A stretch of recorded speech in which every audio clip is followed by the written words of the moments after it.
जी हाँ दोस्तों, मां हाणे आया उन मशहूर ज़माना बाज़ार में जंहिंमें हज़रत यूसुफ अलैहिस्सलाम खे विकितो वियो हो। उहा बाज़ार आहे इहा मशहूर ज़माना, तमामु वॾो ज़बरदस्त हिकिड़ो तारीख़ी बाज़ार आहे, जंहिंजी तमामु हिकिड़ी वॾी पुराणी ऐं अमीर तारीख़ आहे।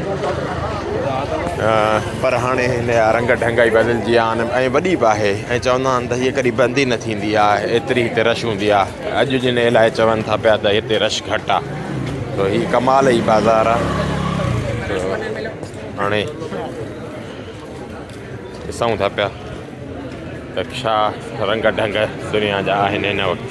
ॾिसो साइकिल ते हिकिड़ो दोस्त जेको आहे सो खयूं थो वञे ॾाकण, ॾाढो बैलेंस अथसि ज़बरदस्त, हैरत अंगेज़।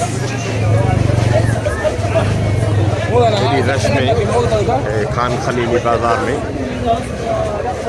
कमाल थो करे पियो, ज़बरदस्त। एतिरी देरि खां वठी मां ॾिसांसि थो पियो, वॾी ॾाकण अथसि, पहुची नथो सघांसि, रड़ियूं कंदो थो वञे त अॻियां परे थियो। इहा कंडीशन आहे हिन वक़्तु। इहे रंग ढंग आहिनि खान खलीली बाज़ार जा, जंहिंमें जेको आहे हज़रत यूसुफ खे कयो हुयऊं, विकितो हुयऊं, उहा ई बाज़ार आहे हिन वक़्तु। इहे हिन जा रंग ढंग आहिनि, ॾिसी सघो था तव्हां। तारीख़ जा केॾा वॾा हो आहिनि बदिलायल रंग, पर इन्हनि सभिनी ॻाल्हियुनि जे बावजूदि खान खलीली बाज़ार में हीअ अज़ान जी आवाज़ ॾाढी मिठी थी लॻे पई। यकीन कयो, अशहदु अन्न मुहम्मद रसूलुल्लाह। छा त वैरायटी रखी आहे कुदरत वारे।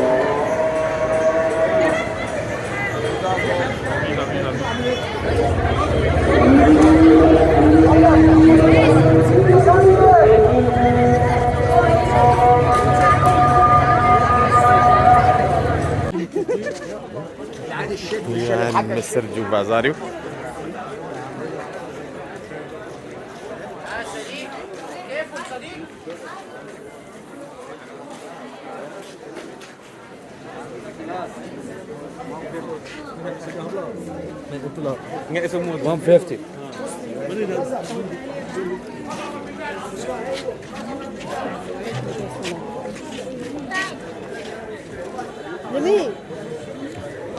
काफ़ी हलो गुलो आहे।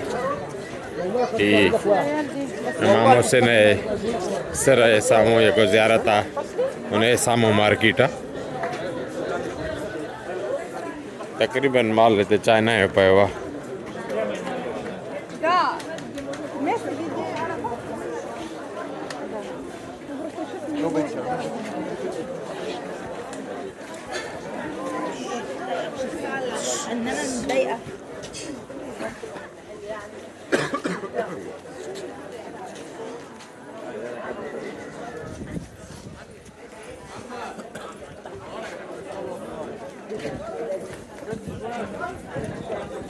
वैरायटी आहे तमामु घणी, हर क़िस्म जो माण्हू आहे, हर क़िस्म जा माण्हू आहिनि। अंग्रेज़, अरब जेका मिस्री ऐं गल्फी जेका माण्हू आहिनि, उन्हनि जो स्टाइल ई ॿियो आहे।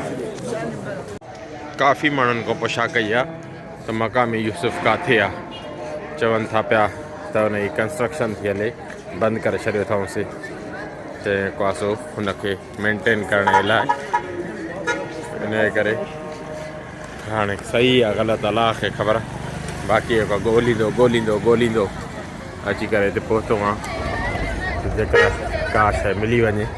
पर हक़ीक़त इहा आहे त सिर्फ़ु हिन बाज़ार जे लाइ मशहूरु आहे, बाक़ी इहा ख़बर नथी पए त हिन पर्टिकुलर जाइ ते हज़रत यूसुफ खे विकितो वियो हुयो।